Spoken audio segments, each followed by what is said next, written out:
Good morning भाई।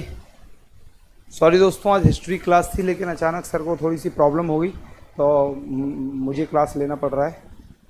Good morning Abhishek, Shankar Soni, Dinesh Kumar Agrahi, Saurabh Mishra. Yes, class has been started Shankar Soni. चलिए दोस्तों, आज आगे बात करते हैं। और लास्ट क्लास में हम बात कर रहे थे पॉवर्टी, आज हम बात करेंगे अनएम्प्लॉयमेंट, बेरोजगारी।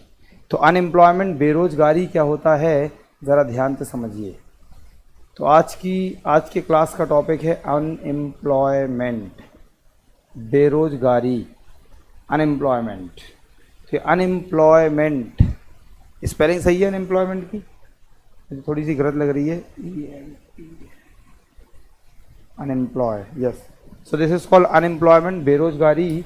देखते हैं कि अनएम्प्लॉयमेंट, बेरोजगारी क्या होता है। भाई देखिए, अनएम्प्लॉयमेंट, बेरोजगारी का मतलब है,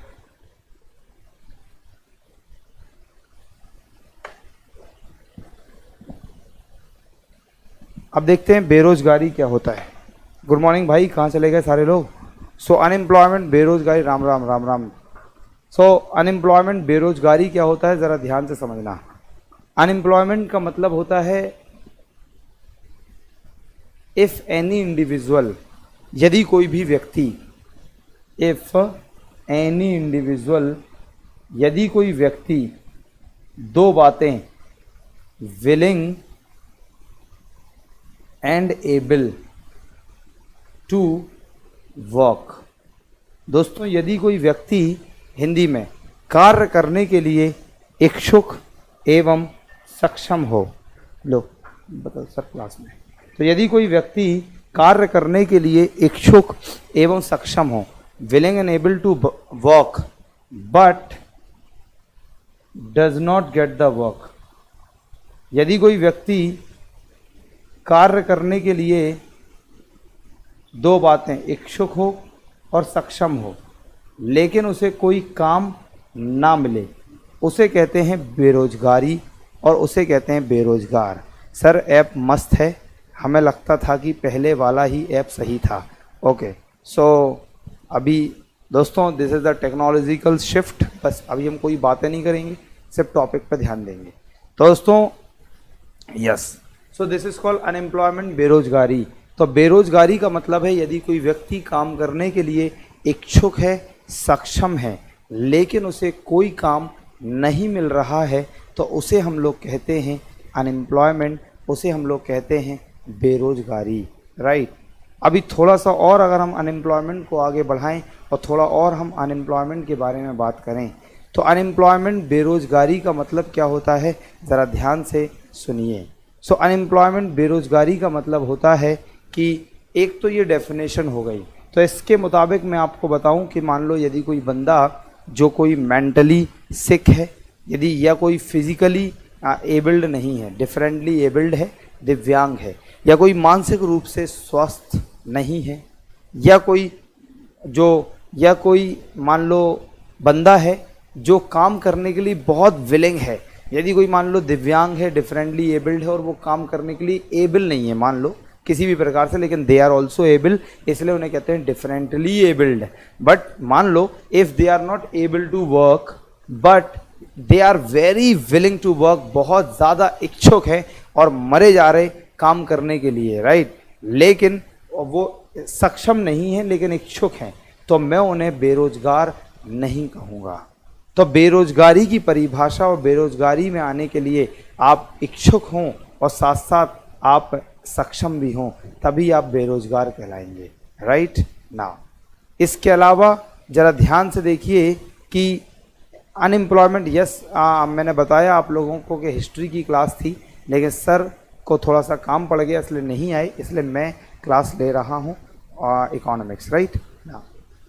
तो दोस्तों this is called unemployment, this is called बेरोजगारी।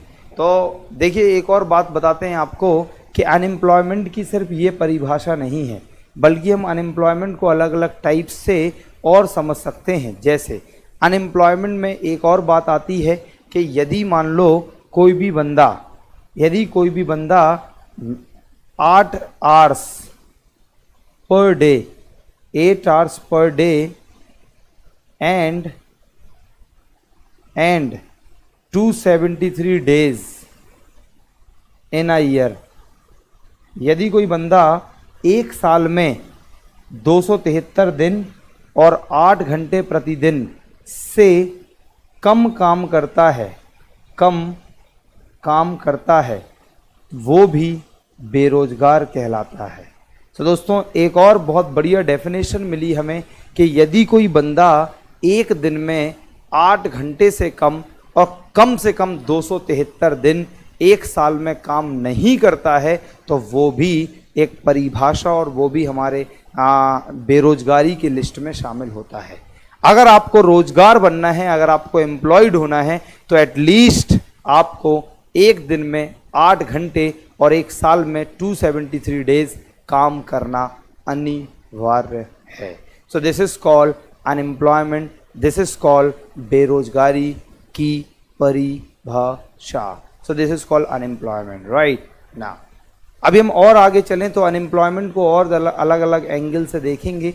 जैसे दोस्तों यदि कोई बंदा, एक और अनएम्प्लॉयमेंट की परिभाषा समझिए, तो ये है अनएम्प्लॉयमेंट की अलग अलग डायमेंशन से परिभाषाएं, अलग अलग डायमेंशन से मतलब, यदि कोई बंदा मान लो joined the work, if any person joined the work, यदि आप लोगों को लगता है कि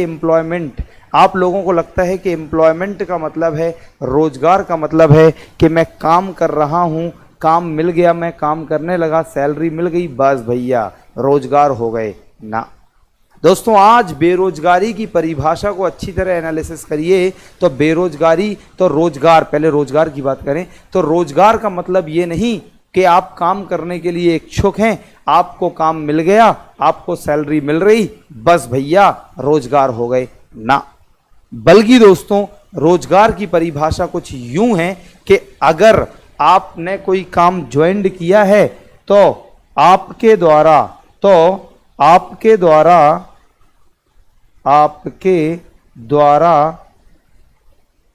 उत्पादन स्तर, जो उत्पादन स्तर है, हिंदी में प्रोडक्शन लेवल है, इंग्लिश में प्रोडक्शन लेवल है, वो भी इंक्रीज हो, तब आप रोजगार कहलाएंगे। So this is the very wonderful meaning of employment, और आप अदरवाइज आप बेरोजगार ही कहलाएंगे।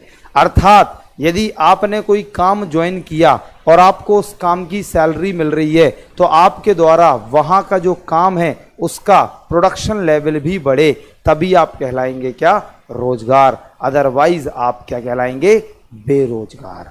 मतलब यहां देखिए, जैसे I am working in Times coaching centre, तो मैं टाइम्स कोचिंग में एज एन इकोनॉमिक्स टीचर काम करता हूं, तो दे एम्प्लॉयड मी और I am the employee here in the Times coaching.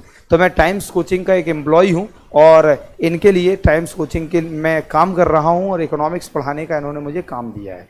दोस्तों यदि इन्होंने मुझे काम दिया है इकोनॉमिक्स पढ़ाने का और मैं इकोनॉमिक्स पढ़ाऊं और इसके बदले पैसे लूं, बट आपको इकोनॉमिक्स का कोई भी लेवल ना बढ़े, अर्थात आपका इकोनॉमिक्स का जो लेवल है वो वही के वही रहे, अर्थात आपका ना तो इकोनॉमिक्स का कोई लेवल इंप्रूव हुआ और आप जितना आपको इकोनॉमिक्स आती थी बस उतनी इकोनॉमिक्स आप मतलब आपको कोई इकोनॉमिक्स आई नहीं समझ में, अर्थात मैंने जो पढ़ाया वो किसी काम का नहीं रहा और मैंने बिना प्रोडक्शन लेवल बढ़े, मतलब बिना इकोनॉमिक्स सिखा पाए इन लोगों से पैसा ले लिया, तो मैं एक्चुअली रोजगार नहीं बेरोजगार कहलाऊंगा। दोस्तों this is a very technical meaning. यहाँ पर मेरे कहने का मतलब कुछ यूं है कि अगर आप एम्प्लॉयड हैं और आप पैसा ले रहे हैं तो आपके द्वारा उत्पादन स्तर भी बढ़ना चाहिए, तभी आप कहलाएंगे क्या, एम्प्लॉयड, तभी आप कहलाएंगे रोजगार। So this is one of the great meaning of employment. So दोस्तों कि ये रही अनएम्प्लॉयमेंट की अलग अलग मीनिंग्स। तो पहली मीनिंग ये कहती है कि यदि आप एम्प्लॉयड हैं, यदि आप रोजगार हैं, नहीं तो ये कहती है कि यदि आप काम करने के लिए इच्छुक हैं, सक्षम हैं, लेकिन आपको काम ही नहीं मिल रहा है। तो ये बिल्कुल बेसिक डेफिनेशन है। इसका मतलब एक एग्जाम में आया, आर बेगर्स अनएम्प्लॉयड, क्या जो भिखारी हैं वो बेरोजगार कहलाते हैं? तो मैं कहूँगा ना। क्यों? क्योंकि वो काम करने के लिए मान लो एबल है, हट्टा कट्टा भिखारी रोड पर पैसे मांग रहा है, बहुत काम करने के लिए एबल है, लेकिन वो इच्छा ही नहीं है उसकी काम करने की, मतलब वो विलिंग ही नहीं है, तो मैं उसे बेरोजगार नहीं कहूँगा। जैसे आप सभी लोग जो मेरा ये लाइव लेक्चर ले रहे हैं, उन्हें छोड़कर जो लोग कहीं ना कहीं नौकरी पर हैं और अपना और इम्प्रूवमेंट के लिए आगे आने के लिए ये जीएस स्पेशल कोर्स ले रहे हैं उन्हें छोड़कर दोस्तों जो बच्चे घर पर बैठे हैं, माँ बाप के सर पर नाच रहे हैं और अपना हुक्म जमाते हैं उन पर, और सेम हुक्म कई बार टीचर्स पर भी जमाते हैं। कई बच्चे इतने नालायक हैं, इतने उल्लू हैं, इतने गधे हैं कि जैसे मेरे पास कॉल आता है ऐसे कुछ और टीचर्स के पास कॉल आते, इतने बदतमीजी से बोलते, भगवान कसम सामने हो तो 2 रापड़े मार दो खींचकर। सो दोस्तों कई बार बच्चों को बिल्कुल तमीज़ नहीं है। भाई पहले तो आप जब भी क्लास चलाएं तो पब्लिक वाले बटन को प्राइवेट कर दें, जल्दी करिए। यहाँ पे एरो ले जाइए, यहाँ ग्रीन पब्लिक लिखा है, हर क्लास में आपको यही करना है।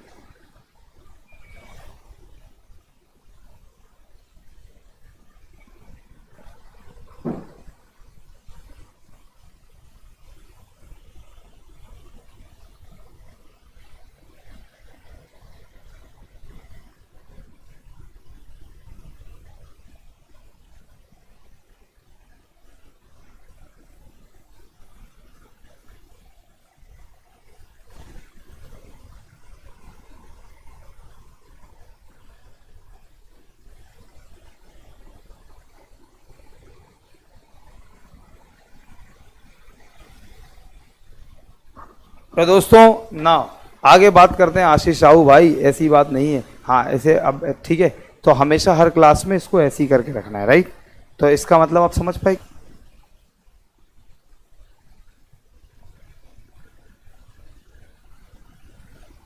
ना। दोस्तों दिस इज कॉल्ड अनएम्प्लॉयमेंट की परिभाषा। तो अनएम्प्लॉयमेंट का मतलब दोस्तों ये है कि अनएम्प्लॉयमेंट का मतलब ये है कि तो मैं कहना चाह रहा था आप लोगों से कि थोड़ा सा जब भी टीचर से बात करें तो कम से कम थोड़ी रिगार्ड करें, कुछ रिस्पेक्ट करें। एटलीस्ट इतनी चीज़ तो हम आपसे विनती, हम आपसे डिमांड कर ही सकते हैं क्या। In regard of these things you guys can have a respect for the teachers, right ना। दोस्तों ये तो आपको परिभाषा समझ में आ चुकी है। सेकंड मीनिंग है कि आप एक दिन में 8 घंटे और एटलीस्ट 273 दिन इन अ ईयर काम करते हैं, तभी आप कहलाते हैं रोजगार। इसके अलावा यदि आपने कोई काम ज्वाइन कर लिया है and you started getting the salary, और आपको सैलरी भी मिल रही है, लेकिन दोस्तों आपके द्वारा काम के उत्पादन स्तर में बढ़ोतरी अगर नहीं हो रही है, तो भी आप क्या कहलाएंगे, बेरोजगार। तो भी आप क्या कहलाएंगे, unemployed. So this is called the unemployment की अलग अलग मीनिंग्स। अब थोड़ा सा आगे चलते हैं और अनएम्प्लॉयमेंट को थोड़ा और अच्छी तरह समझ सकते हैं, राइट ना। देखिए दोस्तों के लिए 8 घंटे ड्यूटी नेसेसरी है क्या? नहीं, देखो प्रोडक्शन बढ़ाने के लिए नहीं, लेकिन एक स्टैंडर्ड डेफिनेशन है Ajit Kumar to become the employed. So ये हमारे गवर्नमेंट ने इस तरह की डेफिनेशन मीनिंग बना रखी है कि आप एम्प्लॉयड होने के लिए इतना सा वो रहे। जैसे हाँ मैं बात कर रहा था आप सभी लोग, तो मान लो आप सभी लोग अभी कोई काम नहीं कर रहे, लेकिन आप लोग काम करने के लिए एबल हैं, काम करने के लिए सक्षम हैं, आप काम कर सकते हैं, but you all are not willing to work. क्यों? क्योंकि आपको अभी जीवन में और अच्छा करना है और आप अच्छी नौकरी प्राप्त करना चाहते हैं, इसलिए फ़िलहाल आप अपने घरों में बैठे हैं और आप पढ़ाई कर रहे हैं। तो आप अभी बेरोजगार की लिस्ट में नहीं आते हैं डेफिनेशन के मुताबिक, क्योंकि आप एबल तो हैं, मान लो आप अभी विलिंग इच्छुक नहीं हैं, तो आपको मैं बेरोजगार नहीं कहूँगा। लेकिन दोस्तों आप विलिंग भी हों और एबल भी हों, काम ढूंढ रहे हो, काम ही नहीं मिल रहा, तो आप कहलाएंगे क्या, बेरोजगार। तो दोस्तों इसके अलावा और भी बात करें sir, yes thank you so much.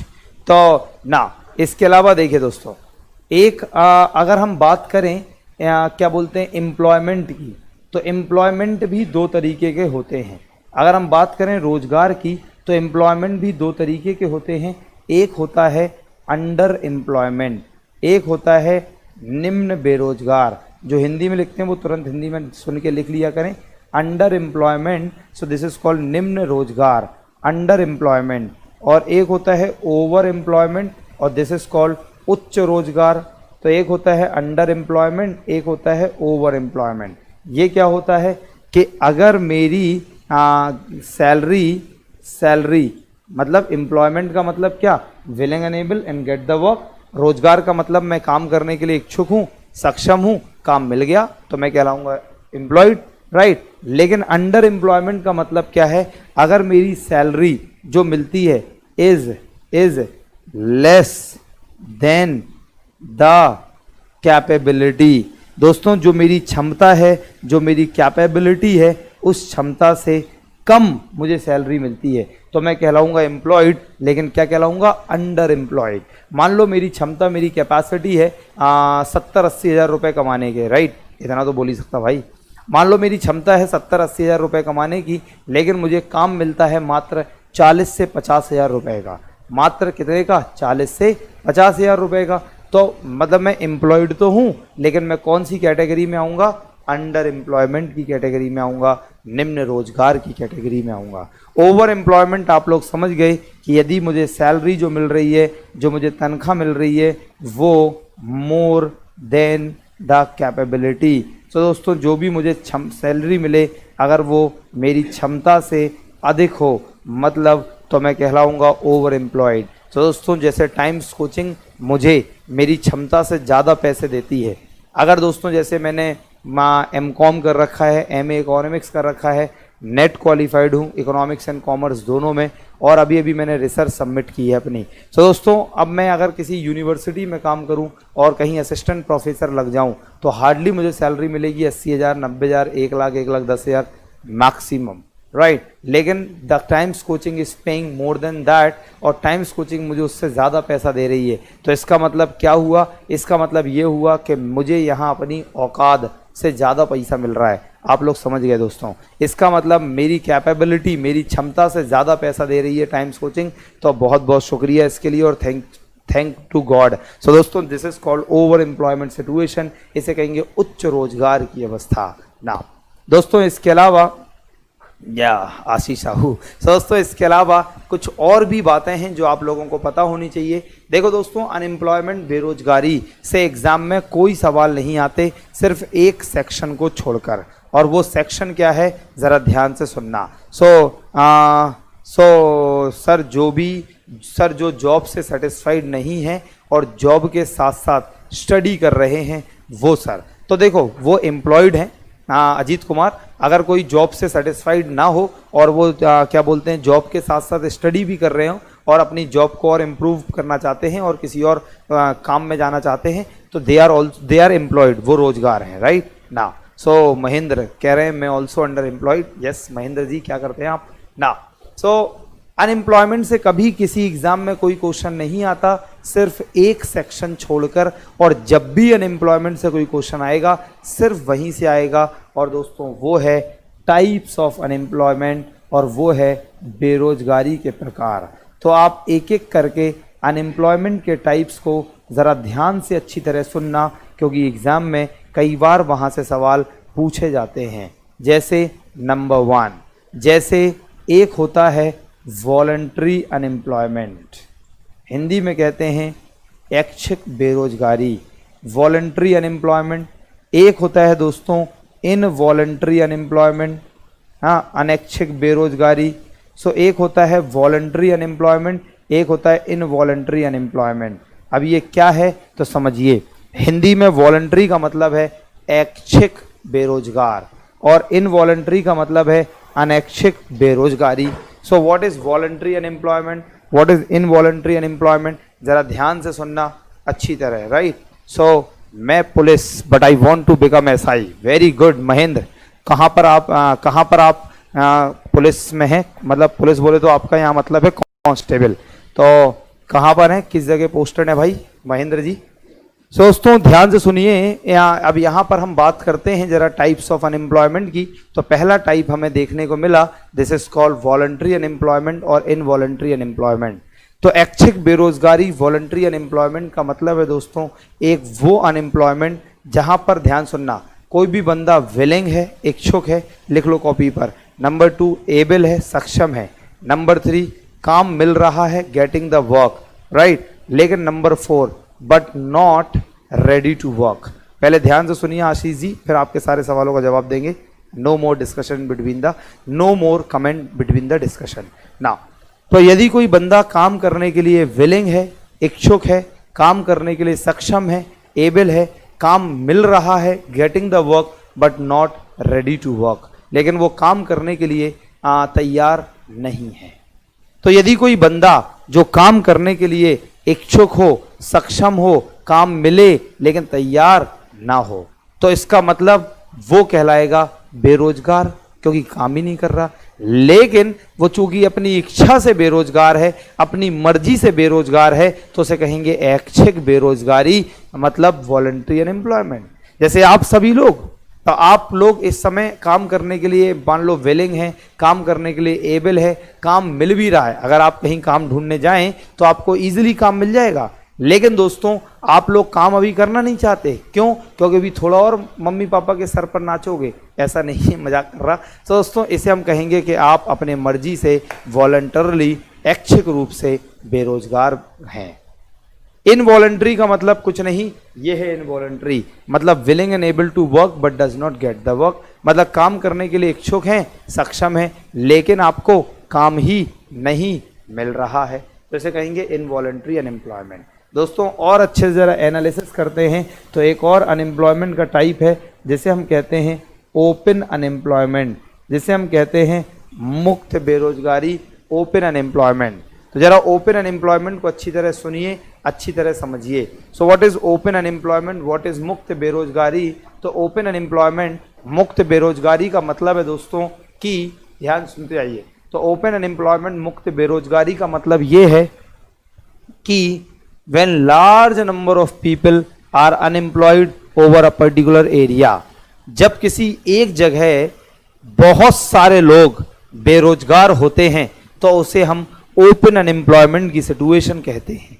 जरा समझना दोस्तों, when large number of people are unemployed over a particular area, जब किसी एक जगह large number of people are unemployed, so this is called open unemployment, this is called मुक्त बेरोजगारी। मतलब क्या हुआ, जरा ध्यान से समझिए दोस्तों। मतलब यह हुआ कि जब किसी एक जगह बहुत सारे लोग बेरोजगार होते हैं, जैसे go and observe people in the villages. अगर आप जाइए और गांव में लोगों की स्थिति देखिए, तो in the villages lots of people are sitting ideally at their home and they do not have any work to do. दोस्तों गांव में बहुत सारे लोग बेरोजगार हैं और काम कर रहे हैं, कोई काम नहीं है और चुपचाप आराम से बैठे हुए हैं। So that situation is called open unemployment. जैसे मान लो लास्ट ईयर ठंडियों में अपने गांव गया दिवाली के आसपास, तो जैसे घर से बाहर निकला तो साइड में थोड़ा एक तालाब है, तालाब के किनारे पटरी है, तो उसे हम कहते हैं तला की पटरी। दोस्तों तला की पटरी पर जब हम वहाँ तला के पास गए, तला मतलब तालाब, तला के पास गए तो हमने देखा कि बहुत सारे लोग वहाँ पर बैठे। तो मैं गया, मैंने कहा हाँ भाई आप लोग तो बढ़िया आराम से धूप सेंक कर क्या मतलब हम, मैंने कहा और क्या करते हैं, जैसी बातचीत चल रही थी तो वो बोले कछु नहीं लला, तला के किनारे बैठ के पटरिया पे धूप सेंक रहे। तो इसका मतलब क्या कि they are simply sitting ideally at the तला की पटरी and enjoying the life without doing any work. That means they are what, they are openly unemployed people when the large number of people are sitting ideally and they do not have any work to do. That situation is called open unemployment, right? जैसे दोस्तों open unemployment का मैं एक और उदाहरण देता हूं कि when rural people migrated to urban areas in search of job and when they don't find job here then they create the situation called open unemployment. दोस्तों जब ग्रामीण क्षेत्र के लोग शहरी क्षेत्र में पलायन करते हैं कार्य की तलाश में, और जब उन्हें यहाँ काम नहीं मिलता है तो वो यहाँ सिचुएशन क्रिएट करते हैं और उसे हम ओपन अनएम्प्लॉयमेंट कहते हैं। जैसे दोस्तों आप लोग देखिए कहीं पर, जैसे मैं नोएडा के आसपास मैंने देखा कि एक लेबर चौक है, राइट? तो लेबर चौक पे जब मैं गया तो there are thousands of people are sitting side the road, और रोज सुबह लोग आते हैं और उन्हें काम के लिए ले जाते हैं, द कैजुअल लेबरर्स। तो दोस्तों बहुत सारे लोग बेचारे कभी काम नहीं मिल पाता, कभी मिल पाता, so they are called the open unemployment people. अगर कोई भी कभी मुखर्जी नगर दिल्ली में आया हो तो जब वो बतरा के आसपास दोपहर या शाम या सवेरे घूमेगा तो उसे बहुत बड़ी भीड़ दिखाई देगी। मेरी भावनाओं को समझ गए, that is called open unemployment, right? So दोस्तों ये होता है मुक्त बेरोजगारी, ये होता है ओपन अनएम्प्लॉयमेंट। अनएम्प्लॉयमेंट का एक और टाइप है, एक और प्रकार है, जैसे हम कहते हैं आंटी मैं चाय नहीं पीऊंगा, नहीं आंटी मैं चाय, आंटी मैं सिर्फ पानी पीऊंगा, एक मिनट पकड़ना चाहिए, तो एक मिनट। तो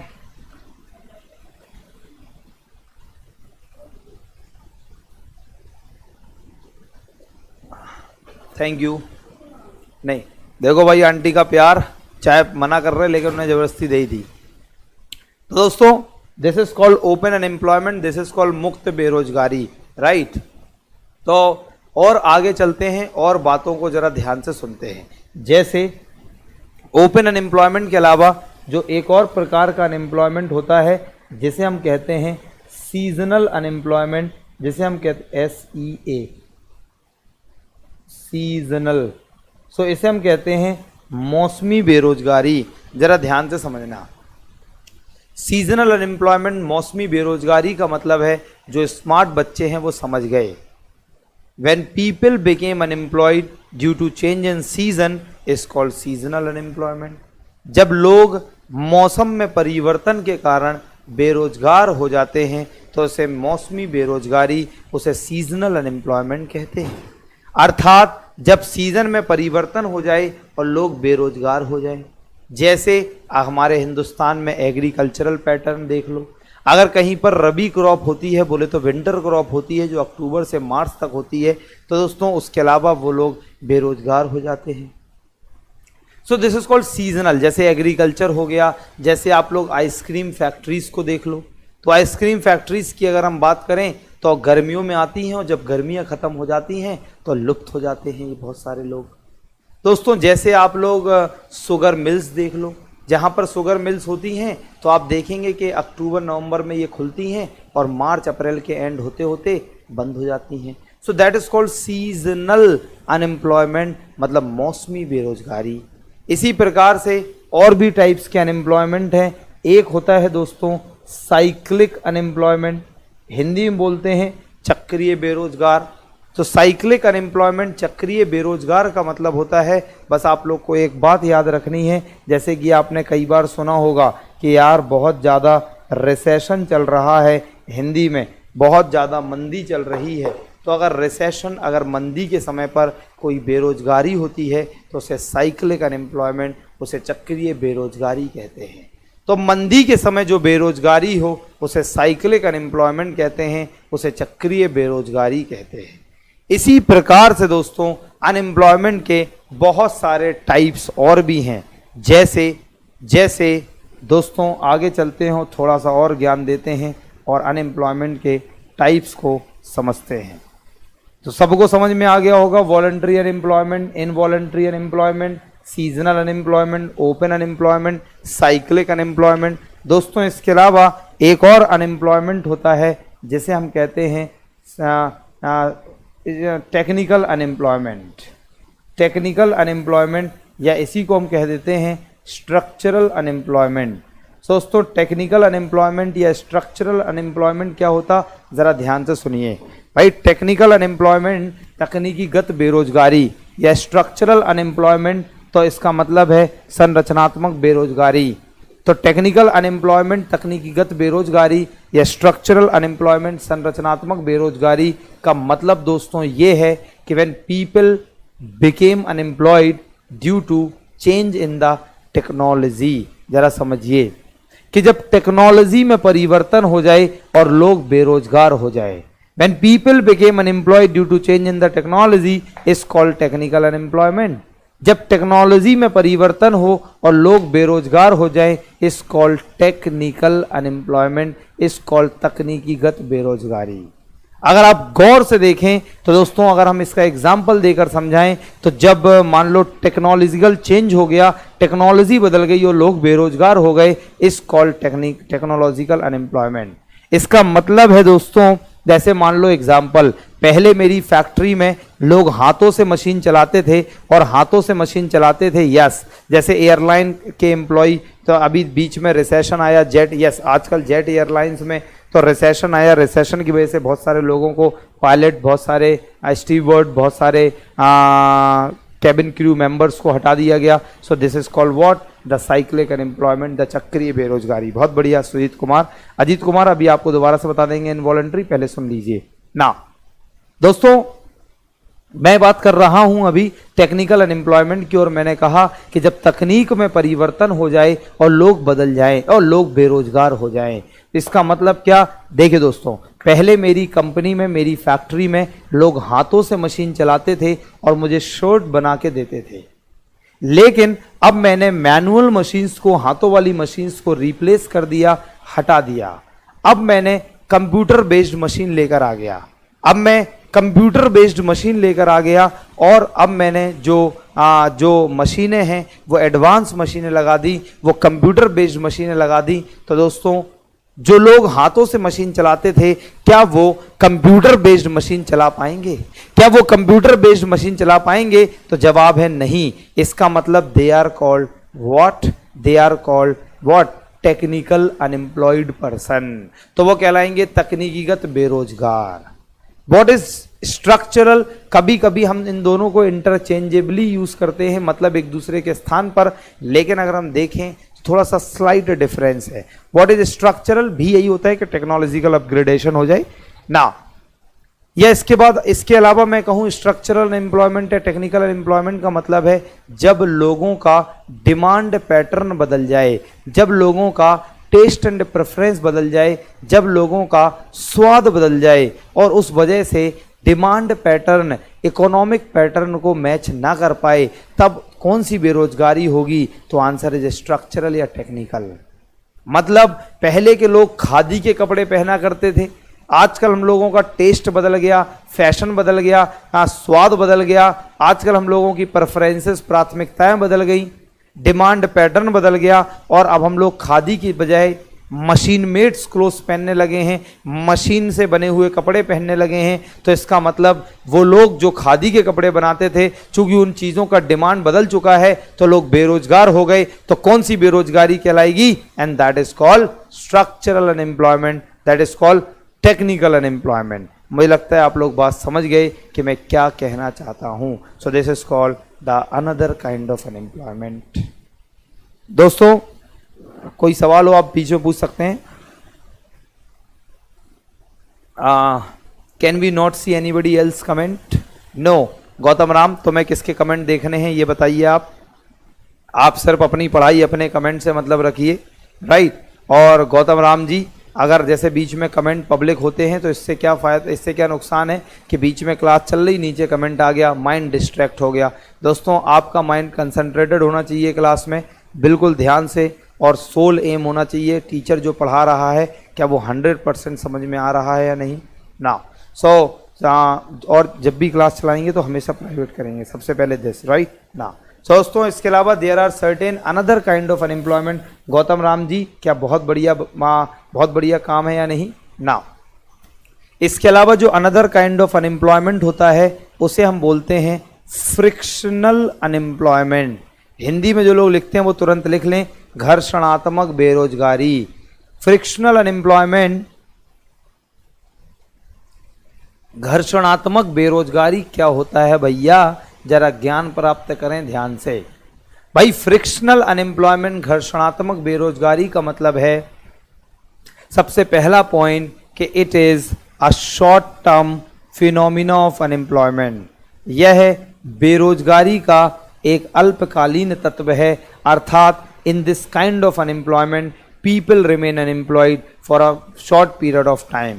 अर्थात इस प्रकार की बेरोजगारी में लोग थोड़े समय के लिए बेरोजगार होते हैं और फिर उन्हें रोजगार मिल जाता है। So this is called frictional unemployment, this is called घर्षणात्मक बेरोजगारी। तो फ्रिक्शनल अनएम्प्लॉयमेंट, घर्षणात्मक बेरोजगारी का मतलब भैया ये है कि यदि कोई बंदा थोड़े समय के लिए बेरोजगार हो और फिर उसे रोजगार मिल जाए, then it is called frictional, then it is called घर्षणात्मक बेरोजगारी। क्या समझ में आ रहा भैया? इसका मतलब एक बार एग्जाम में आया, what kind of unemployment would be there due to strike.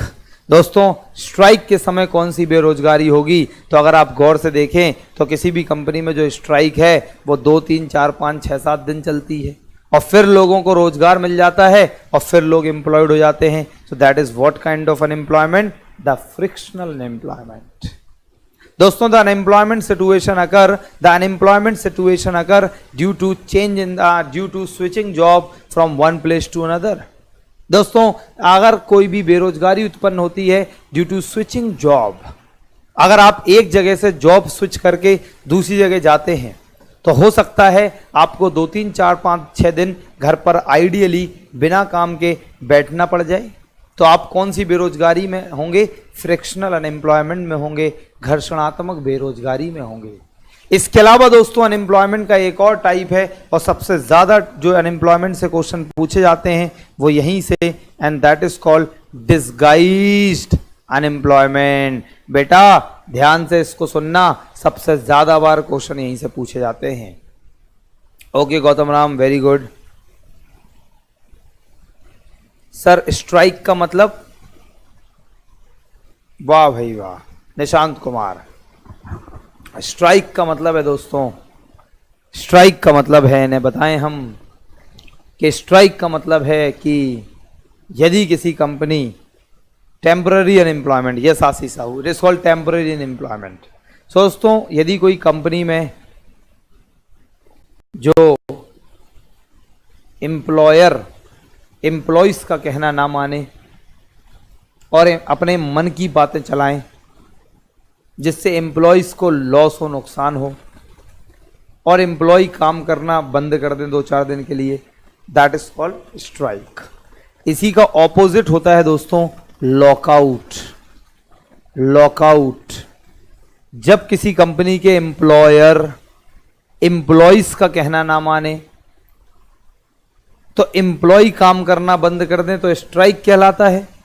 और यदि किसी कंपनी के एम्प्लॉई की बातें, किसी कंपनी के एम्प्लॉयर की बातें एम्प्लॉय ना माने, मालिक जैसे कंपनी का जो एम्प्लॉय है, एम्प्लॉयर है, सर अच्छा गौरव भाई क्या मैसेज किए?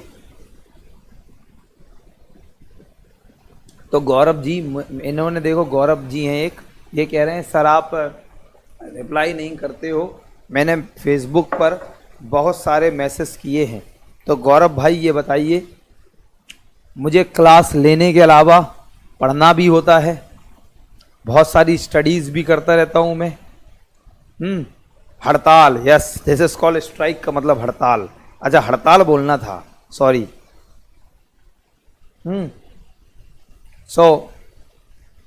गौरव जी अगर आपके फेसबुक के मैसेज का रिप्लाई नहीं कर पाए तो उससे इसके लिए हम तहे दिल से सॉरी मांगते हैं आपसे, आप हमें माफ़ कर दीजिएगा।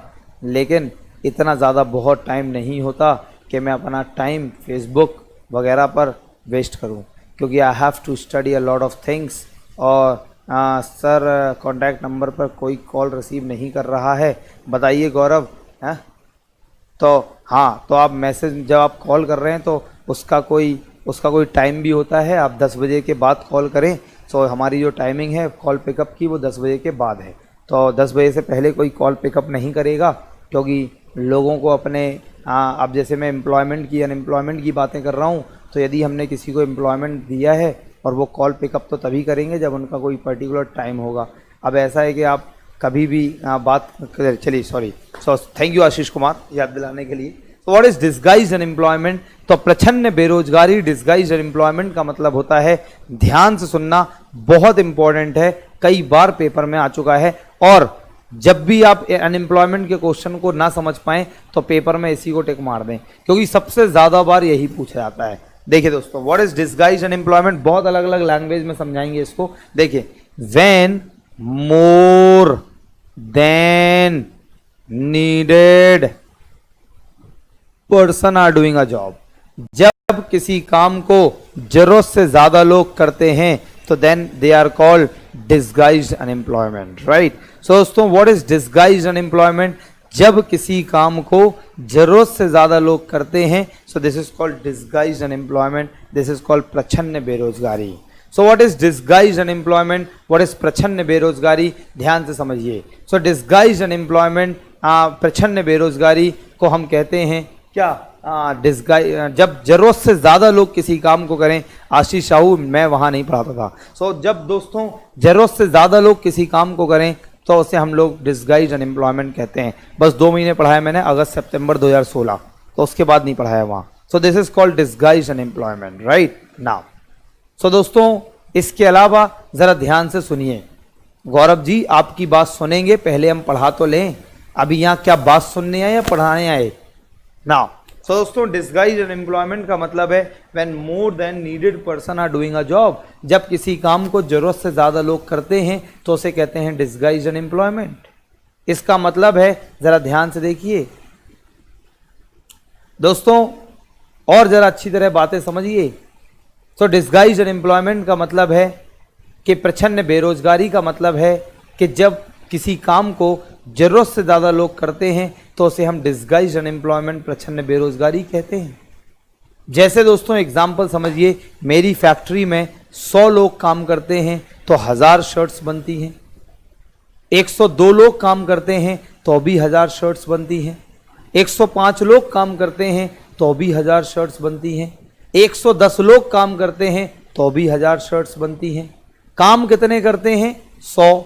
जरूरत कितने की है? काम कितने कर रहे हैं? 110। जरूरत कितने की है? 100।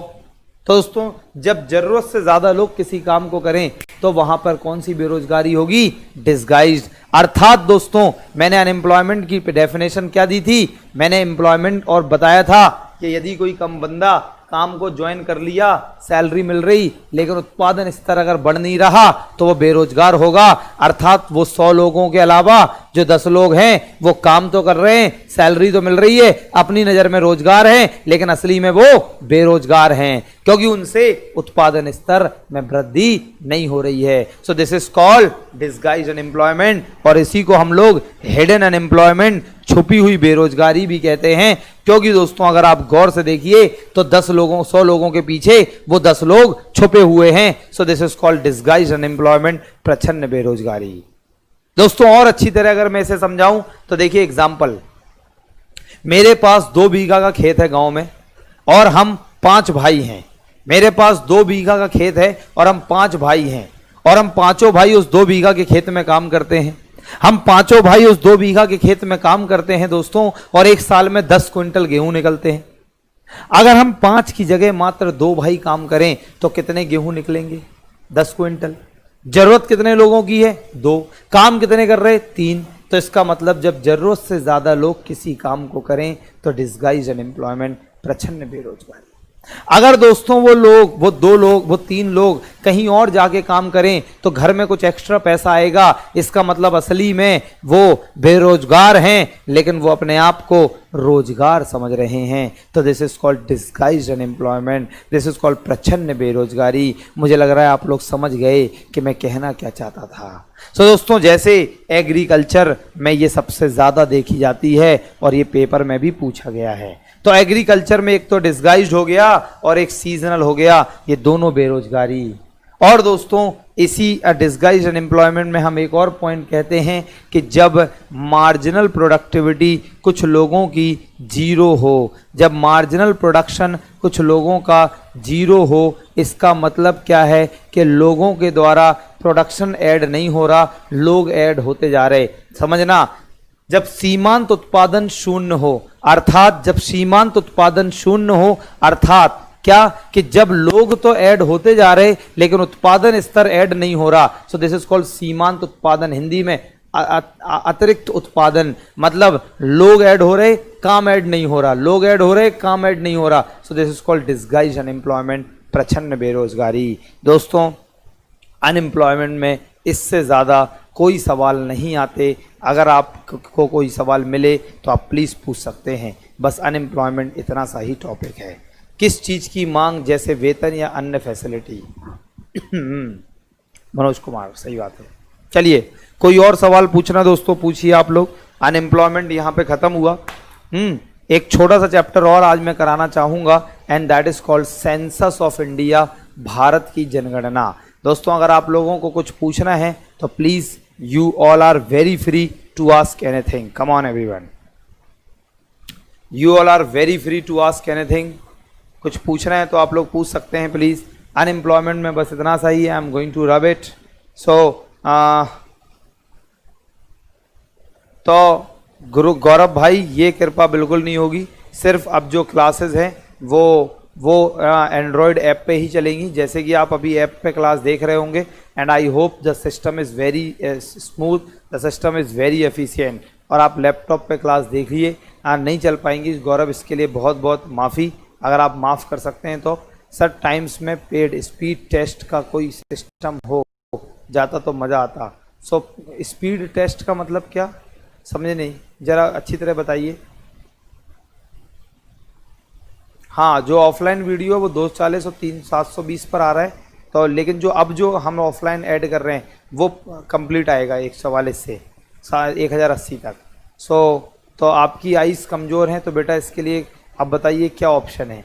अब सिर्फ मिनिस्टर्स क्या हैं सर, तो मिनिस्टर्स तो हाँ, मिनिस्टर्स कोई नौकरी नहीं करते तो वो मैं उन्हें एम्प्लॉयमेंट या इसकी बात नहीं करूँगा, लेकिन हाँ मिनिस्टर्स को भी सैलरी मिलती है, तो देश के लिए वो पर्टिकुलर टाइम पीरियड के लिए नौकरी करते हैं जब तक के लिए वो एम्प्लॉयड हैं, राइट। तो गौरव बेटा आप थोड़ा सा कोऑपरेट करिए, और आजकल क्या है, अच्छे अच्छे मोबाइल फ़ोन्स अवेलेबल हैं, बिग स्क्रीन मोबाइल फ़ोन, तो आप उन्हें ख़रीदने की कोशिश करिए। और आप सर अनएम्प्लॉयमेंट को दूर कराने के लिए गवर्नमेंट क्या करती है, तो अनएम्प्लॉयमेंट को दूर करने के लिए गवर्नमेंट कुछ नहीं करती है। अनएम्प्लॉयमेंट को दूर करने के लिए जो करना है बेटा वो तुमने ही करना है, सरकार कुछ नहीं करेगी। आशीष समझ में आया? जैसे कि तुम्हारे पिताजी तुम्हें सिर्फ पढ़ा सकते हैं, बाकी नौकरी तो तुम्हें खुद प्राप्त करना है, तो सरकार कुछ नहीं करती, जो करना है बेटा तुम्हें ही करना है। सो सेंसस ऑफ इंडिया, सरकार बस ये है कुछ अनएम्प्लॉयमेंट स्कीम्स लाती है जिससे लोग सेल्फ एम्प्लॉयड हो जाएं, जैसे आजकल startup India, stand up India. So पहले नहीं बताया तो बताओ भाई, मैं कोर्स परचेज नहीं करता, तो अगर बताओ भाई पहले नहीं बताया तो अब क्या ऑप्शन है। गौरव भाई बहस मत करो, आपको बताया, और अगर अपना फ़ी रिफंड चाहिए है तो वही एक ऑप्शन हो सकता है। गौरव साहब आप मुझे कॉल करना क्लास के बाद, फिर मैं बात करता हूँ आपसे, राइट। हाँ, फॉल्स कमिटमेंट, कोई फॉल्स कमिटमेंट नहीं है ये, this is called not false commitment, this is called technology upgradation, right. So the technology has been upgraded just for you guys, और मुझे उम्मीद है कि आप सब लोगों को बहुत मज़ा आ रहा होगा क्लास करने का। बिल्कुल आपके पैसे वापस हो जाएंगे गौरव जी, कॉल करिएगा, फ़ी रिफ़ंड हो जाएगी 100%, राइट। जितनी भी आपने क्लासेस अटेंड करी होंगी पहले, सो वो क्लासेस क्या बोलते हैं, हम आपको उसका पैसा डिडक्ट करके बाकी का पैसा आपको वापस कर देंगे, जितनी भी आपने क्लासेस करी हैं, राइट। यहाँ पर बहस करने की कोई ज़रूरत नहीं है। चलिए दोस्तों आगे बात करते हैं सेंसस ऑफ इंडिया, भारत की जनगणना के बारे में। ज़रा ध्यान से सुनना, what is census of India, Bharat की जनगणना, ध्यान से सुन लीजिए, दे देंगे नंबर, गौरव अभी सुन लो, मुझे पढ़ाने दो। सो what is census of India, Bharat की जनगणना, ज़रा ध्यान से सुनिए। तो दोस्तों सेंसस ऑफ इंडिया, भारत की जनगणना क्या होता है, तो सुनिए। सेंसस ऑफ इंडिया, भारत की जनगणना का मतलब है, sir change always, rule of life, adopt change always, yes. And आप लोग बताइए दोस्तों, ये जो चेंज हुआ है ऐप का, तो वो कैसा चेंज आप लोगों को लग रहा है, ईमानदारी से बताइए। विद्या माता कसम है तुम लोगों को, अब ज़्यादा मज़ा आ रहा है या पहले ज़्यादा अच्छा लगता था क्लास देखने में? अब ज़्यादा स्मूथली काम हो पा रहा है या पहले क्या है, इतना लॉगिन करो, ये करो, वो करो, बहुत लंबा था। अभी सीधा ऐप पे क्लिक करो, सामने क्लास दिख रही है, अटेंड करो नाउ।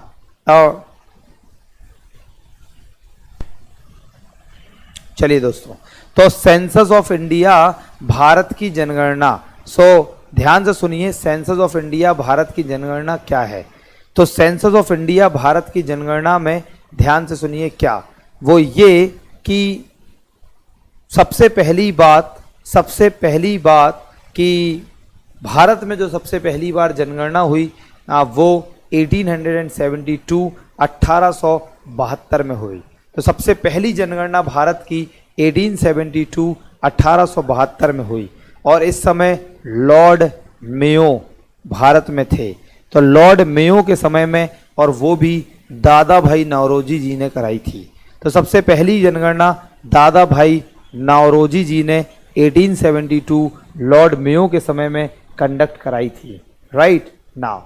इसके अलावा अगर हम बात करें तो भारत की जो जनगणना थी वो ध्यान समझिए। और देखिए जरा, अब बस नो कमेंट, पहले सुन लीजिए। लेकिन दोस्तों ये जो 1872 की पहली जनगणना थी वो कंप्लीट नहीं हो पाई, और वो सफलतापूर्वक नहीं हो पाई, और वो अनऑर्गेनाइज्ड, इरेगुलेटेड थी। रेगुलर वेज में सबसे पहली बार जो जनगणना हुई रेगुलरली जहाँ से स्टार्ट हुई वो हुई दोस्तों 1881 में, 1881 में, जिसमें लॉर्ड रिपन थे और लॉर्ड रिपन के समय में सबसे पहली बार रेगुलेटेड वे में जनगणना हुई और 1881 से लेकर आज तक भारत में लगातार जनगणना चली आ रही है। दोस्तों आज आप लोगों को कंप्लीट माइक्रो और मैक्रो के हिंदी में नोट्स मिल जाएंगे और मोस्ट प्रोबेबली कल आप लोगों को कंप्लीट हिंदी और इंग्लिश के, आज हिंदी में माइक्रो और मैक्रो, कल इंग्लिश के मैक्रो और माइक्रो दोनों नोट्स मिल जाएंगे। क्लियर है? तो दोस्तों मनोज कुमार, इकोनॉमिक्स की आपको कोई प्रैक्टिस बुक नहीं लेनी क्योंकि मैं आपको एमसीक्यू प्रोवाइड करूंगा और आपने देखा होगा कि मैं हर चैप्टर के बाद साथ साथ में एमसीक्यू भी करा रहा हूं, राइट। और आपने देखा होगा बड़े स्मार्ट तरीके से हम एमसीक्यूज भी कर रहे हैं, राइट। तो एक बार ये ग्रोथ एंड डेवलपमेंट का चैप्टर खत्म हो जाए तो पॉवर्टी, अनएम्प्लॉयमेंट, सेंसस और प्लानिंग, इन सब के मैं एक साथ एमसीक्यू कराऊंगा। इसके अलावा मैं आप लोगों को क्या कराऊंगा, इसके अलावा मैं आप लोगों को बहुत सारे क्या बोलते हैं कि बहुत सारे यस, कम से कम मैं आप लोगों को कम से कम 1000 तो नहीं लेकिन ज़्यादा हो गया, लेकिन 700-800 के लगभग मैं आपको एमसीक्यूज भी दूंगा, राइट। तो 700-800 एमसीक्यूज अलग से दूंगा आप लोगों को, बिल्कुल इंग्लिश और हिंदी दोनों लैंग्वेज में, लेकिन वो तैयार हो रहे हैं, उनमें अभी एक आध हफ्ता लग सकता है, 10 दिन 15 दिन भी लग सकते हैं। लेकिन जो आज आप लोगों को मैंने आज आप लोगों को मैंने माइक्रो इकोनॉमिक्स और मैक्रो इकोनॉमिक्स के कंप्लीट हिंदी के नोट्स देने हैं और हिंदी के नोट्स आज अपलोड हो जाएंगे क्योंकि मैं बस इंतजार कर रहा था ऐप का। इसके अलावा अब कल आपको मोस्ट प्रोबेबली इंग्लिश के, या आज शाम तक ही या कल आप लोगों को इंग्लिश के कंप्लीट इकोनॉमिक्स के नोट्स मिल जाएंगे, उन चैप्टर्स के भी जो अभी नहीं हुए। क्लियर है नाउ? सो आप आगे देखिए, जरा ध्यान से सुनते हैं बातों को। सो दिस इज कॉल्ड 1881 में हमारे भारत में जो रेगुलेटेड वे में जनगणना हुई और तब से लेकर आज तक लगातार जनगणना चली आ रही है हर 10 साल में। जो लोग मेरी बातों को सुन रहे हैं वो धीरे धीरे एक एक पॉइंट नोट करते जाएं, बहुत इंपॉर्टेंट है। बल्कि आप डोंट वरी, बिल्कुल चिंता ना करें। जो मैं यहाँ पर सेंसस बोल रहा हूँ, सेंसस पहले बता दूँ शुरू करने से पहले कि सेंसस पूरा एक डेटा बेस्ड चैप्टर है, अर्थात पूरा का पूरा आपको बॉर्नवीटा दूध में डालकर पीकर और फिर आपको रट्टा मारना है। पूरा का पूरा रटने वाला चैप्टर है, आप उसे रटिए और रटने के बाद एग्जाम में टिक मार दीजिए। मैंने आपको बहुत सेंसस का जो बहुत सारा डेटा है अभी मैं आपको यहाँ पर डिस्कस करूँगा और मैं आप लोगों को उस पीडीएफ में, उस नोट्स में प्रोवाइड करा दूंगा। बिल्कुल आप चिंता ना करें। क्लियर है ना? इसके अलावा आप सिर्फ ध्यान से ये सुने, जो मैं अभी डिस्कस कर रहा हूँ वो ये कि सेंसस से कैसे क्वेश्चंस पूछे जाते हैं। तो मेरी बातों को ध्यान से सुनना, जो भी सेंटेंस मैं यूज करूंगा वो एग्जाम का एक क्वेश्चन होगा। पहला पॉइंट, राइट। मतलब अगर मैंने कहा कि पहली बार जनगणना भारत में कब हुई, तो अगर 1872 लिखा है तो टिक मार दें, 1881 लिखा है तो टिक मार दें। इन दोनों में लिखा है तो क्वेश्चन को अच्छी तरह पढ़ें कि पहली बार रेगुलेटेड वे में ऑर्गेनाइज तरीके से कब से शुरू हुई, या पहली बार जो हुई और वो असफल रही तो 1872, और ऑर्गेनाइज्ड वे में जो हुई वो 1881, राइट। इसके अलावा अगर हम बात करें और भी सेंसस की जनगणना की, तो 1881 के बाद लगातार हर 10 सालों में सेंसस होता चला आ रहा है।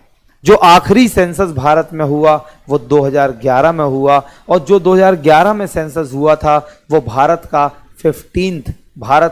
15वां नेशनल सेंसस था। अब दोस्तों भारत का 16वां सेंसस 2021 में होगा, और जो 2011 में सेंसस हुआ 15th नेशनल सेंसस। और अगर हम आज़ाद हिंदुस्तान की बात करें तो आज़ादी के बाद वो 7वां सेंसस था, 7th नंबर की जनगणना थी। अगर हम और आगे चलें और बातें करें सेंसस ऑफ इंडिया भारत के जनगणना की, तो मैं आप लोगों को कुछ यूं बताऊंगा कि जो 2011 में सेंसस हुआ, अब उसकी बात अगर बताएं 2011 के सेंसस की, तो उस समय सेंसस कमिश्नर थे उस समय।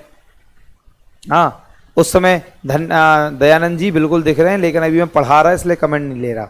सो दोस्तों, सेंसस कमिश्नर थे सी चंद्रमौली साहब, और उस 2011 के सेंसस का जो मोटो था और जो स्लोगन था वो था आर सेंसस आर फ्यूचर, हमारी जनगणना हमारा भविष्य है। 2011 की जो जनगणना हुई, 2011 का जो सेंसस हुआ, अगर उसके मुताबिक हम लोग बात करें तो इंडिया की पॉपुलेशन पूरी वर्ल्ड के पॉपुलेशन के 17.5% है। मतलब अगर हम इंडिया की पॉपुलेशन की बात करें तो वो 17.5% है ऑफ वर्ल्ड्स पॉपुलेशन। पूरे विश्व में जो जनसंख्या है उसका 17.5% भारत में पॉपुलेशन रहती है। अगर हम 2001 से लेकर 2011 की जनगणना को कंपेयर कराएं तो पॉपुलेशन ग्रोथ रेट देखें तो 17.64% है। अगर हम पॉपुलेशन ग्रोथ रेट देखें, जनसंख्या वृद्धि दर देखें तो वो इतने प्रतिशत है। Right now, so this is called the जनगणना, दिस इज कॉल्ड सेंसस। इसके अलावा अगर हम और बातें करें, अगर हम जनगणना के और पॉइंट्स को देखें तो और भी बहुत सारे पॉइंट्स हैं। जैसे अगर हम 2011 की जनगणना के अलावा अगर हम थोड़ा और आगे चलें और थोड़ी और बातें करें तो 2011 में अगर हम पॉपुलेशन को देखें, अगर हम जनसंख्या को देखें तो दोस्तों पॉपुलेशन की अगर बात की जाए, जनसंख्या की बात की जाए तो हमारे इंडिया में जो पॉपुलेशन है वो है 1210.19 मिलियन। दोस्तों इतने मिलियन इंडिया की पॉपुलेशन है, 1210.19 मिलियन। अगर इसे हम करोड़ में बोलें तो 121.019 करोड़। दोस्तों याद रखना, जब भी एग्जाम में क्वेश्चन आएगा तो वो आएगा सेंसस 2011। जितने मैं पॉइंट बोल रहा हूँ वो सारे एग्जाम के क्वेश्चन है। अगर एग्जाम में क्वेश्चन आएगा तो साफ साफ लिखा होगा एज पर सेंसस 2011 कॉमा, तब क्वेश्चन स्टार्ट होगा। अभी देखें तो 125-26 मिलियन हो चुकी है, लेकिन हम 2011 की बात कर रहे हैं। राइट, अभी 126 से भी ज़्यादा हो चुकी है। इसके अलावा दोस्तों अगर हम और देखें तो और बातें करें कि जो मेल पॉपुलेशन है, जो पुरुषों की जनसंख्या है, ये है दोस्तों 623.7 मिलियन। अगर परसेंटेज में एग्जाम में आ जाए तो 51.54% ऑफ टोटल पॉपुलेशन। अगर हम फीमेल की बात करें, महिलाओं की जनसंख्या की बात करें तो है 586.46 मिलियन, और अगर हम इसे परसेंटेज में बोलें तो it is 48.46% of total population. तो हमारी कुल जनसंख्या के लगभग 48.5% महिलाएं हैं। हमारी कुल जनसंख्या के लगभग 48.5% महिलाएं हिंदुस्तान में हैं। अगर हम और बातें करें और सेंसस की बात करें तो अगर हम देखें टोटल पॉपुलेशन में तो सबसे ज़्यादा मैक्सिमम पॉपुलेशन है, जो सबसे ज़्यादा जनसंख्या है वो है दोस्तों उत्तर प्रदेश में 199.5 मिलियन, 199.5 मिलियन, लगभग 199.9 मिलियन, लगभग दोस्तों 20 करोड़। इसके अलावा अगर हम लोग देखें तो सेकंड नंबर पर उत्तर प्रदेश के अलावा आता है महाराष्ट्र, और दोस्तों महाराष्ट्र में जो टोटल पॉपुलेशन है वो है 112 मिलियन। तीसरे नंबर पर आता है बिहार और वो है 103.8 मिलियन। दोस्तों ये हमारे हिंदुस्तान के टॉप 3 मोस्ट पॉपुलस स्टेट हैं जहां पर सबसे ज़्यादा जनसंख्या है, जहां पर सबसे ज़्यादा पॉपुलेशन होती है।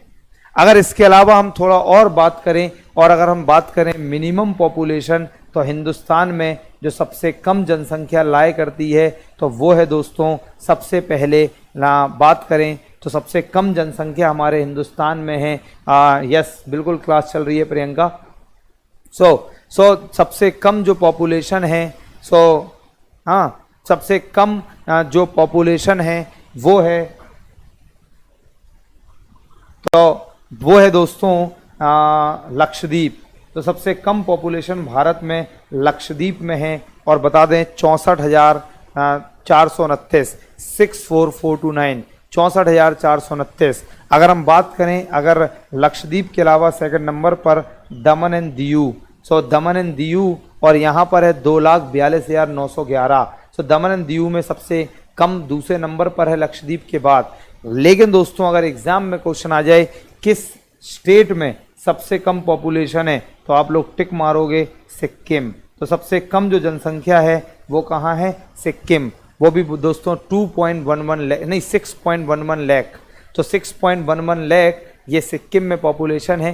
लेकिन सबसे कम अगर आए एग्जाम में, देखिए बहुत स्मार्ट क्वेश्चंस आते हैं, अगर एग्जाम में क्वेश्चन आए कि सबसे कम पॉपुलेशन कहाँ है, बस where is the least population in India as per the census 2011। Census 2011 के अनुसार भारत में न्यूनतम जनसंख्या कहाँ है, बस ऐसा है तो टिक मार दो दमन लक्षद्वीप। अगर आए कि किस राज्य में सबसे कम है तो टिक मारेंगे क्या, सिक्किम।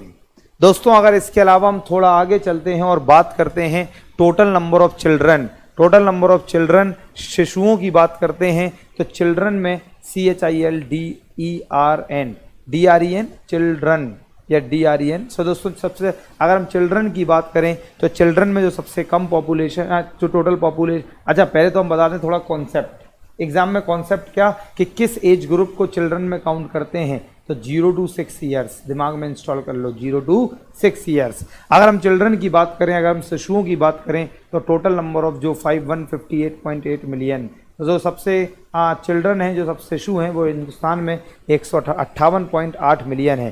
थोड़ा बहुत डेटा ऊपर नीचे हो सकता है लेकिन बहुत ज़्यादा अंतर नहीं होगा। तो लेकिन अगर आप ये जो मैं पढ़ा रहा हूँ दोस्तों, वो मैं पढ़ा रहा हूँ कहाँ से, वो मैं पढ़ा रहा हूँ सेंसस ऑफ इंडिया की वेबसाइट से, तो जो मिनिस्ट्री की वेबसाइट है वहाँ से, तो इसलिए आप लोग ये डेटा बहुत रिलायबल है लेकिन थोड़ा बहुत ऊपर नीचे हो सकता है ना।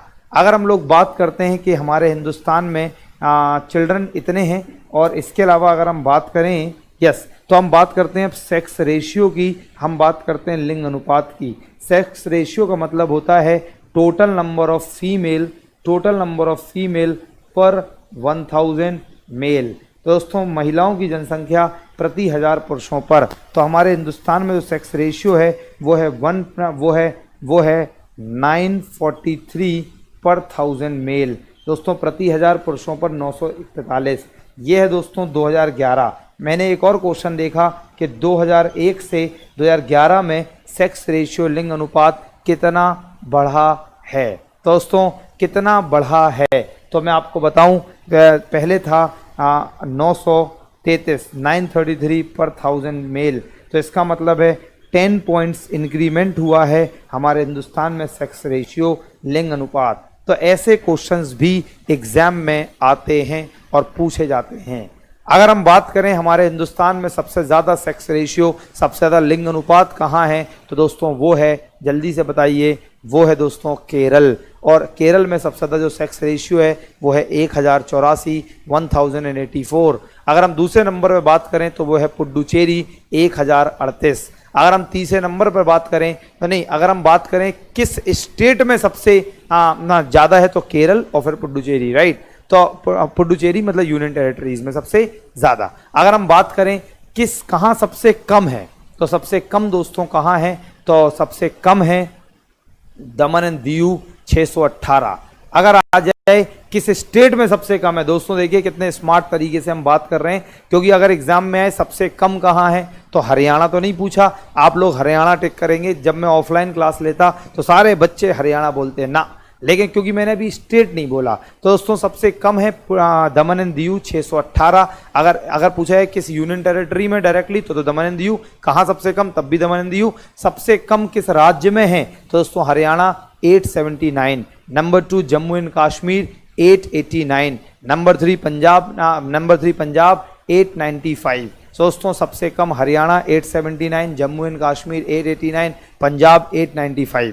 इसके अलावा अगर हम और आगे चलें तो चाइल्ड सेक्स रेशियो, शिशु लिंग अनुपात कितना है, तो शिशु लिंग अनुपात का मतलब 0 to 6 फीमेल चाइल्ड पर 1000, 0 to 6 मेल चाइल्ड, तो वो है 914, 914। सबसे ज़्यादा मेघालय 973, नंबर 2 मिजोरम 970। अगर हम आए सबसे कम कहाँ पर है तो वो है हरियाणा 830, नंबर 2 पंजाब 845। इसके अलावा दोस्तों आगे चलते हैं तो एग्जाम में लिटरेसी रेट पर भी क्वेश्चन आते हैं। एग्जाम में साक्षरता दर भी पता होनी चाहिए, लेकिन उससे पहले किसे लिटरेट कहते हैं ये पता होना चाहिए, किसे साक्षर कहते हैं ये पता होना चाहिए। तो हमारी जनगणना के मुताबिक, बहुत ध्यान से सुनना, CDS का क्वेश्चन है, who is called literate in India. हाँ तो देखिए दोस्तों, लिटरेट किसे कहते हैं, साक्षर किसे कहते हैं, पढ़ा लिखा किसे कहते हैं। सो ध्यान सुनिए सर, लिटरेट का मतलब है, साक्षर का मतलब है। आप बिल्कुल चिंता मत करो, गौरव माहौर कह रहे हैं कि सर लिख तो लेने दो, तो आप चिंता नहीं करो, मैं आपको पूरा लिखा लिखाया दूंगा। आज ही फाइल अपलोड हो जाएगी हिंदी में, इंग्लिश में नेक्स्ट 1-2 दिन में हो जाएगी, राइट। तो दोस्तों ध्यान सुनिए, अगर हम बात करें लिटरेसी की, अगर हम बात करें साक्षरता की, तो हमारे हिंदुस्तान में जो लिटरेसी है, जो साक्षरता है, इसका मतलब है if any individual who is 7 years and above, यदि कोई भी व्यक्ति जो 7 साल या उससे ऊपर है, मतलब 7 ईयर्स और अबव, 7 साल और above, and knows read and write, और उसे पढ़ना और लिखना आता है, yes, so more read and write. So Gautam Ram कह रहे हैं why female is kept earlier than male in formula female upon male. So भैया गौरव तुम कैसी गौतम कैसी बातें कर रहे हो भैया तुम, हैं, ध्यान से पढ़ाई में ध्यान लगा लो बस तुम, इसके अलावा अपना मन यहाँ वहाँ मत भटकाओ ना। अजीत कुमार कह रहे हैं बिल्कुल थोड़ा स्लो चलिए सर, तो लीजिए बिल्कुल पैसेंजर की स्पीड में चलते हैं ना। सो ध्यान सुनिए सर। दयानंद सर सभी का कमेंट नहीं दिख रहा, क्या करेगा दयानंद देखकर, अपना तो कमेंट देख ले भाई बस। बिल्कुल अजीत, तुम्हें खुद का लिखना पसंद है तो लिखो एक एक करके। दोस्तों हमारे हिंदुस्तान में किसे लिटरेसी कहते हैं, साक्षरता किसे कहते हैं, तो यदि कोई व्यक्ति जो 7 साल या उससे ज़्यादा का है और उसे किसी भी एक भाषा में लिखना और पढ़ना आता है, और एक भाषा कौन सी, भारत के संविधान के 8वें अनुसूची में दी गई 22 भाषाओं में से। If any individual knows read and write, if any individual who is 7 years and above, यदि कोई व्यक्ति जो 7 साल या उससे ज़्यादा का है, and knows read and write in any of the 1 language out of 22 languages in the Indian constitution 8th schedule, तो जो भारतीय संविधान की 8वीं अनुसूची है उसमें से किसी एक भाषा में किसी को लिखना और पढ़ना आता है तो उसे हम साक्षर, उसे हम पढ़ा लिखा बोलते हैं। तो हमारे हिंदुस्तान में जो साक्षरता दर है आप लोग लिख लीजिए, वो है 74.04%। 74.04% लोग लिटरेट हैं हमारे हिंदुस्तान में।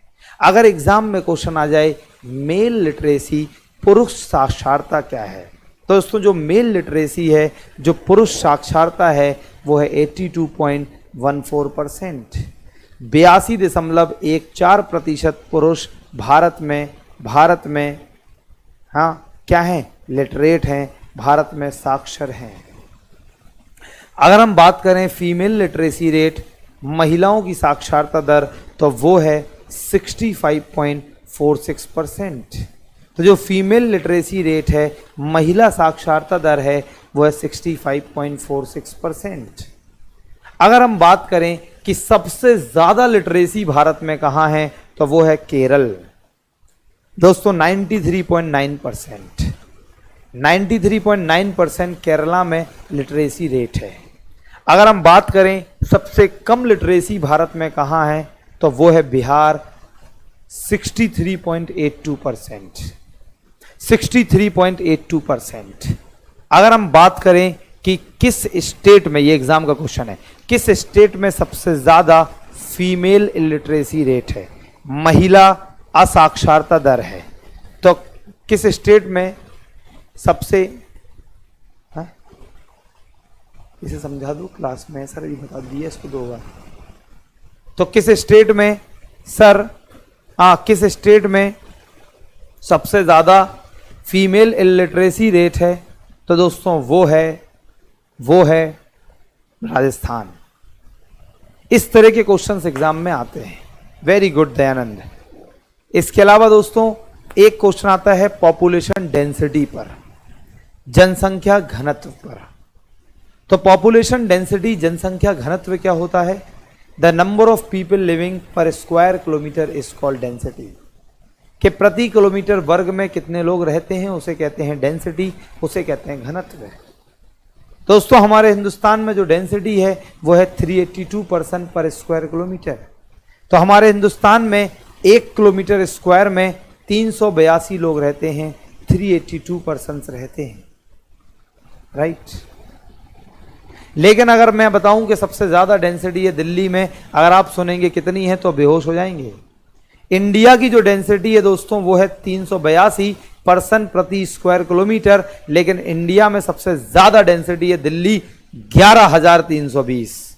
दोस्तों यहां पर एक दूसरे के खपड़िया के ऊपर लोग नाचते हैं। सोच के देखिए, इंडिया में एवरेज 382, दिल्ली में 11,320। और दोस्तों नंबर 2 दिल्ली के अलावा बिहार। अगर पूछा जाए स्टेट में तो बिहार में है 1102। तो बिहार 1102। सो this is called the density, this is called the घनत्व। अगर आए सबसे कम डेंसिटी कहां है तो टिक मार दीजिए, अरुणाचल प्रदेश, मात्र 17 लोग रहते हैं। यदि कोई इस पहाड़ से करता होगा हाय, उसे हेलो मिलती होगी आधा घंटे बाद दूसरी पहाड़ से।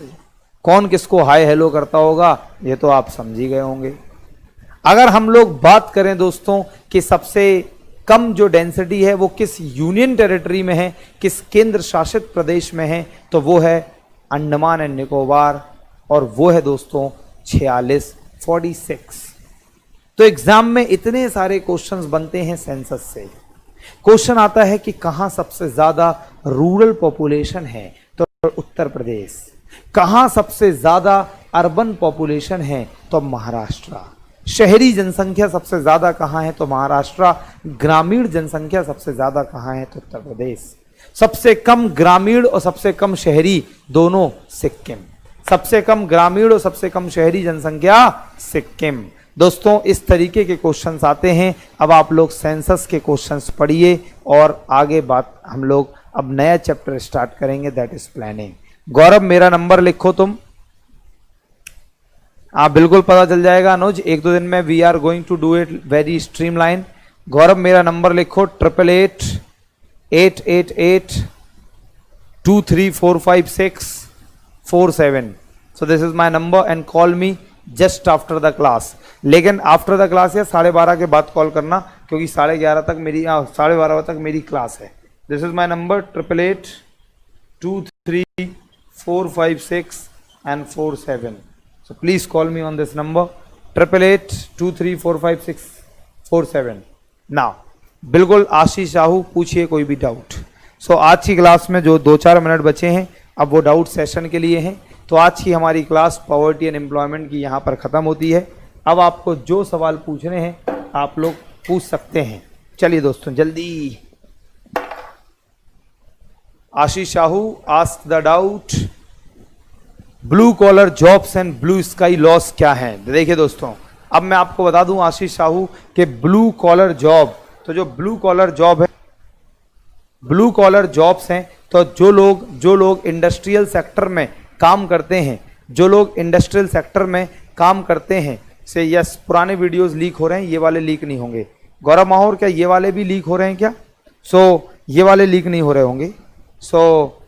दोस्तों ध्यान सुनिए कि जो blue collar workers, blue collar jobs का मतलब है जो इंडस्ट्रियल सेक्टर, जो औद्योगिक क्षेत्र में काम करते हैं, मतलब जो लोग सेकेंडरी सेक्टर में काम करते हैं जहाँ पर प्रोडक्शन होता है, उन्हें हम ब्लू कॉलर वर्कर्स कहते हैं। यस पुराने हैं, यस। अब नए वाले नहीं होंगे। इन बच्चों को कौन समझाए, इन्हें कोई बात समझ में नहीं आती और चिल्ला रहे हैं यहाँ पर कि ऐप में ये, ऐप में वो। तो इसे हम कहते हैं तो blue collar workers, right. Now अगर हम आगे बात करें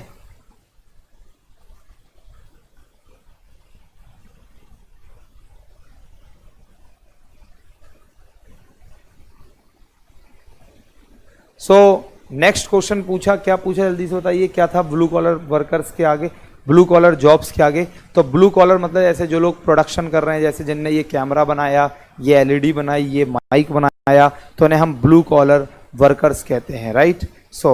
गोल्डन हैंडशेक ये एक स्कीम है जो फॉरेन ट्रेड के समय हुई और विदेशी व्यापार से संबंधित। दयानंद कुमार, गौरव माहौर सर इन्हें मैं मुखर्जी नगर के हॉल नहीं पता, अभी घर बैठे कोर्स मिल गया है सस्ते में। हाँ सही बात है, हाल नहीं पता। What are the conditions to be the member of WTO and IMF? तो गौतम राम, अच्छा ब्लू, हाँ बताते हैं अभी गौतम राम। अभी आशीष साहू, ब्लू स्काई लॉज, तो ब्लू स्काई लॉस का मतलब है दोस्तों ये यूनाइटेड स्टेट, ये इंडियन इकोनॉमी नहीं है, ये यूएस इकोनॉमी है। तो ब्लू स्काई लॉस का मतलब है कि जो यूएस है, यूएस में कुछ ब्लू स्काई लॉस बनाए गए हैं। तो जो वहाँ पे जो शेयर्स को खरीदने बेचने समय जो पब्लिक को फ्रॉड ना हो, उनसे बचाने के लिए कुछ नियम हैं, उन्हें हम ब्लू स्काई लॉस कहते हैं। To protect the public from getting fraud in the security buying and selling of security, मतलब शेयर्स जब हम ट्रेडिंग करते हैं यूएस में तो उससे संबंधी कुछ हमें नियम कानून बनाए वहाँ के स्टॉक है, वहाँ के शेयर मार्केट रेगुलेटर और वहाँ की यूएस गवर्नमेंट ने, जिन्हें हम ब्लू स्काई लॉस कहते हैं, for the production of investors who are investing their money in the share market, right now. So this is blue chip. तो दोस्तों ब्लू चिप कंपनीज क्या हैं? तो ब्लू चिप क्या है? ब्लू चिप कंपनीज होती हैं वे कंपनियां जो हाई रिटर्न में हैं, जो बहुत ज़्यादा प्रॉफिट में हैं, सो जिन्हें बहुत ज़्यादा प्रॉफिट और जिनका इनपुट आउटपुट रेशियो ज़्यादा है, तो उन्हें हम ब्लू चिप कंपनीज कहते हैं। High earning companies, high profit companies, so they are regarded as blue chip companies, right. So what are the conditions of becoming the member of WTO? ना ये में बहुत सारी कंडीशंस हैं। तो अगर आप एक पर्टिकुलर लेवल ऑफ GDP होना चाहिए, एक कुछ जैसे आपका योगदान होना चाहिए इंटरनेशनल। WTO का काम है कि WTO के सब मेंबर हैं 165, आखिरी मेंबर अफगानिस्तान बना। तो अलग अलग इनके रूल्स एंड रेगुलेशंस हैं। इंटरनेशनल ऑर्गेनाइजेशन के समय पर अपन ध्यान देख लेंगे। बयानसी का मतलब होता है कि जैसे हम कहते हैं इस ये जो ज्ञान, ओके तमीज में रहे गौरव, ठीक है, और थोड़ा तमीज में बात करो, ठीक। बाकी तेरा मैसेज दिखेगा नहीं कि क्या बोलना चाह रहा है गौरव माथुर को। तो दोस्तों जो बयानसी इन्होंने एक शब्द पूछा है आशीष साहू ने, तो बयानसी शब्द किसमें हम लोग यूज़ करते हैं, क्या बोलते हैं, टैक्स में। बाकी तो बयानसी तो एक फिजिक्स का भी टर्म है। तो टैक्स बयानसी का मतलब होता है कि efficiency and responsiveness of revenue mobilisation. तो दोस्तों टैक्स बयानसी का मतलब है कि कितना रेवेन्यू जनरेट हो रहा है टैक्स से, तो दिस इज कॉल्ड टैक्स बयानसी। तो टैक्स बयानसी का मतलब है कि कितना एफिशिएंटली और इफेक्टिवली टैक्स को लगाया जा रहा है और उससे कितना रेवेन्यू जनरेट हो रहा है, उसे इकोनॉमिक्स में बोलते हैं टैक्स बयानसी। बिहार में जो क्या पॉपुलेशन डेंसिटी की बात कर रहे हैं, यस 1102, सही है मनोज कुमार ना। सर मेरा MCOM का एग्ज़ाम है, इकोनॉमिक्स की तैयारी कराने के लिए thank you very much. Okay बेटा, Dinesh Kumar Agrari, God bless you बेटा। तो अरे भैया कोई, चल ठीक है, बकवास नहीं ना। सो दोस्तों this is called the doubt session. जल्दी से पूछ लीजिए, कोई और सवाल पूछने आप लोगों को। गौरव भाई थोड़ा अच्छे से बात करिए, आप हमारे स्टूडेंट हैं, एक दूसरे से बात ना करो ऐसे, इसलिए मैंने बोला। चलिए, तो सारे डाउट हो चुके हैं दोस्तों आपके। आज हमने 2 चैप्टर कंप्लीट कर लिए हैं, एक अनएम्प्लॉयमेंट, एक सेंसस। अगली क्लास हमारी चलेगी planning system in India, Bharat में योजना व्यवस्था, and it's a very wonderful chapter, बहुत औसम चैप्टर है। इसके बाद मैं आऊँगा माइक्रो इकोनॉमिक्स पर, और इसके बाद मैं माइक्रो इकोनॉमिक्स खत्म करूँगा, राइट। तो कौन होता है और कुल नंबर कितने हैं। तो दयानंद जी, क्षेत्रीय ग्रामीण बैंक का जो क्षेत्रीय ग्रामीण बैंक का जो the major aim of devaluation, okay. So क्षेत्रीय ग्रामीण बैंक का स्वामित्व होता है पब्लिक सेक्टर बैंक के पास, और इस समय लगभग 50 के अराउंड है, 55-56 के लगभग हैं, क्योंकि इनका एग्जैक्ट पता नहीं चलता कितनी है, क्योंकि बहुत सारी मर्ज हो गई। 4-5 साल पहले मैं पढ़ाता था तो बोलता था कम से कम 195 plus, right. So the major aim of devaluation मैंने पढ़ा दिया आशीष साहू, आप देख लेना। Increasing export, decreasing import, making favourable balance of payment and import substitution, ये। सो मिलते हैं दोस्तों आगे की क्लास में। Have a nice and wonderful day. Good bye everyone, God bless you all, good bye, bye bye.